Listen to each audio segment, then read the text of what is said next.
সুধী দর্শক মণ্ডলী, আসসালামু আলাইকুম। আমি ডাক্তার আখতারুজ্জামান সজীব। অনেকেই এই মৌসুমে জ্বরে ভুগছেন, কিন্তু প্রশ্ন হলো এটা ডেঙ্গু নাকি চিকুনগুনিয়া।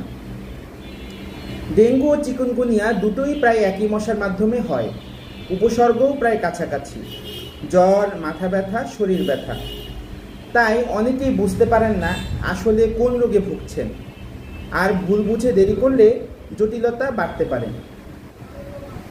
ডেঙ্গুতে বেশি দেখা যায় উচ্চমাত্রায় জ্বর, চোখের পিছে ব্যথা, শরীরে বিভিন্ন জায়গায় লালচে দাগ আর রক্তক্ষরণের ঝুঁকি। আর চিকুনগুনিয়ায় যেগুলো বেশি হয় তা হলো তীব্র জয়েন্টে জয়েন্টে ব্যথা, হাত পা ফুলে যাওয়া, দুর্বলতা, যা অনেকদিন পর্যন্ত স্থায়ী হয়। ডেঙ্গুর বিপজ্জনক সংকেত হলো বারবার বমি, পেটে তীব্র ব্যথা, রক্তপাত, শ্বাসকষ্ট। এগুলো দেখলেই দেরি না করে হাসপাতালে যেতে হবে। তাহলে কি করবেন?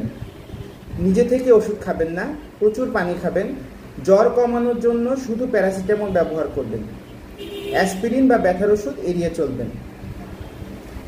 আপনার যদি জ্বর, শরীর ব্যথা বা এই ধরনের উপসর্গ থাকে এবং বুঝতে না পারেন আসলেই এটা ডেঙ্গু নাকি চিকুনগুনিয়া, তাহলে দেরি না করে আমার সাথে যোগাযোগ করতে পারেন। আমি অনলাইনে রিপোর্ট দেখে সঠিক পরামর্শ দিয়ে থাকি। আপনার দ্রুত আরোগ্যই আমার লক্ষ্য। সবাইকে ধন্যবাদ।